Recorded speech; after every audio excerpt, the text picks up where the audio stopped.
So we are on episode 21 of the English dub of Dragon Ball Super, and I just gotta say, this resurrection of F arc that is taking place within Dragon Ball Super, I am really enjoying. Just having Frieza back and having just the poetic language that Frieza just delivers with line after line, the music that is playing in the background, and then at the very end of this episode, having Tagoma betray his men in order to take out Gohan. This episode was thoroughly enjoyable, and I'm just enjoying the English dub so far, just getting to hear all of these voices again, getting to just hear Frieza. Even though this isn't the voice I'm used to, like I stated in a previous review, I still enjoy just the poetic nature of his voice. Very enjoyable, and this episode was just basically a huge fight scene between our Z Warriors and also Frieza's men.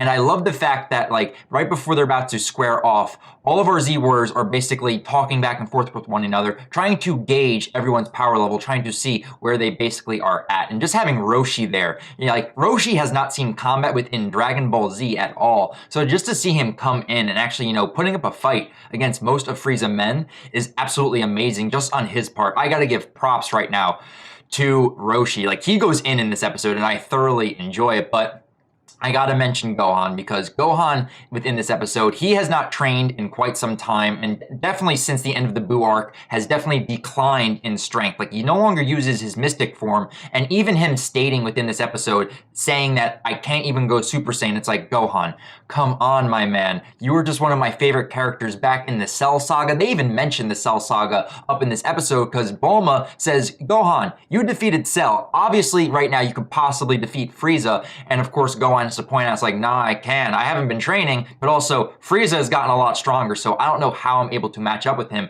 and I could possibly go Super Saiyan. It's like, Gohan, come on, my man. Like, he is one of my favorite characters, especially from video games. Just to see his character just to decrease in strength is just very upsetting to me, but I just gotta say, throughout this entire episode, whenever Jocko was on screen, whenever he delivered a line, I love his character. It's just a nice, like, comedy person just to have in an episode where he just delivers this line and he's just basically just like, strike a pose. I absolutely love his character, and the English voice actor that's doing his voice does a fantastic job at delivering the lines.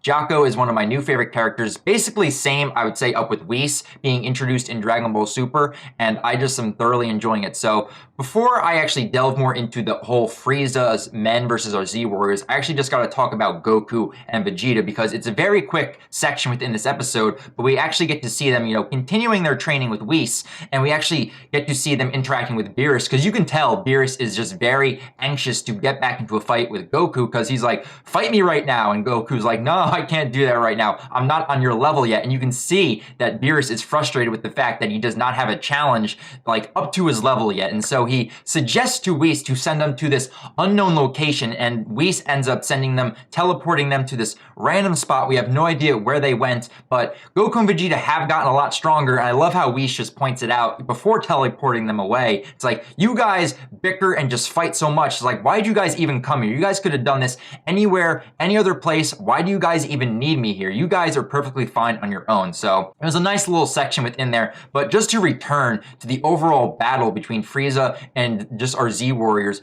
getting to actually see them go in just reminds me of the good old days of Dragon Ball Z, when everyone was kind of on equal level. There wasn't really this large power gap within our Z Warriors, because Goku and Vegeta have skyrocketed in power levels, but yet Piccolo, Gohan, Tien, Krillin, and Master Roshi, all of our Z Warriors, including Yamcha as well, even though he's not within this episode, have kind of fallen back in terms of power levels, which really is kind of very upsetting.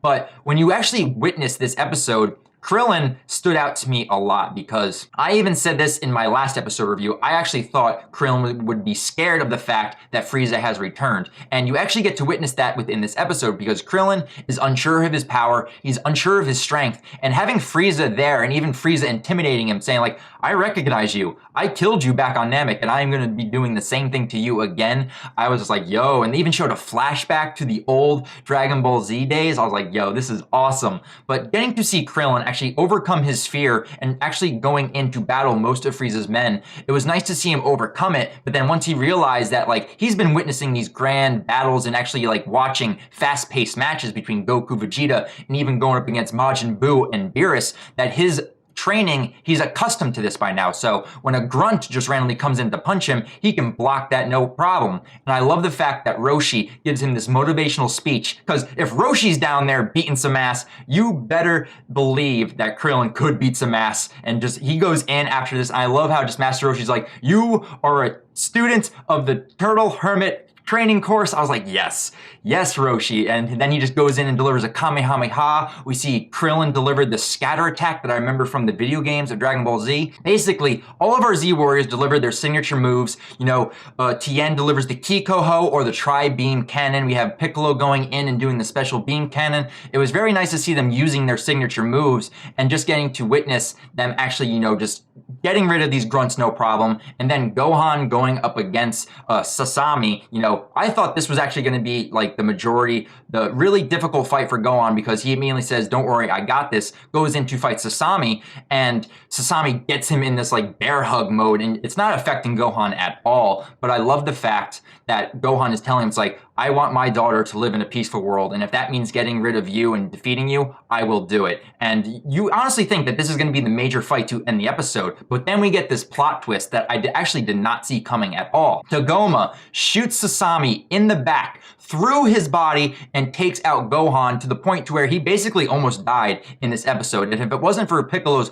quick thinking to restart his heart, so that way he'd be breathing again so they can give him a sensu, Gohan would have died right then and there. But I love the fact that Tagoma right now has seen some major growth even from the last episode, because with this 4-month time skip we did have from the last episode with Frieza's training, he was the test dummy that Frieza used during those 4 months. So he would constantly get his ass beat by Frieza, have to go into a regeneration pod to basically recoup, and would repeat this process for 4 months. So this basically made him more twisted, more maniacal, and also on Frieza's level of just disturbed, because he gives no shits right now, and he is impressing Frieza like a lot within this episode. You can see Frieza's basically getting a boner just for how happy he is of what Tagoma was able to do. And so we basically end the episode with Tagoma about to go in and fight our Z Warriors, and then we also have Goten and Trunks witnessing this huge power increase that Tagoma, you know, goes through. We have those two flying probably to the scene to witness basically Frieza and his men,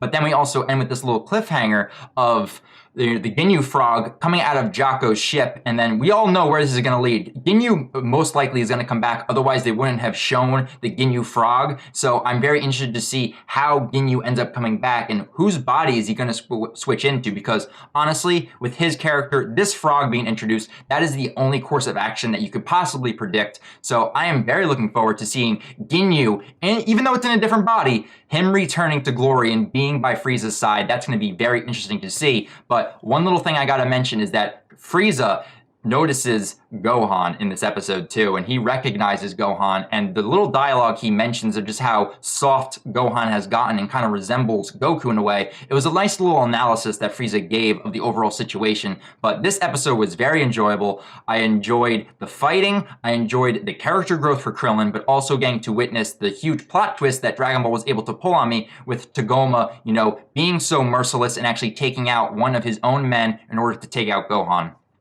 Very, very enjoyable episode. So I am very looking forward to episode 22 next week, but I want to hear from you guys. How are you guys enjoying the English dub interpretation of Dragon Ball Super? And what did you guys think of this episode? Did you enjoy the music that was playing? What do you think of Frieza's overall presence right now within Dragon Ball Super? And are you guys looking forward to the rest of this arc and when Goku and Vegeta finally arrive and go on to battle Frieza? I really want to hear your thoughts, guys. So that's going to be it for this review. Episode 22 will be out next week, so look forward to my review then. But until then, I'll talk with you guys later. All right, guys, see you later.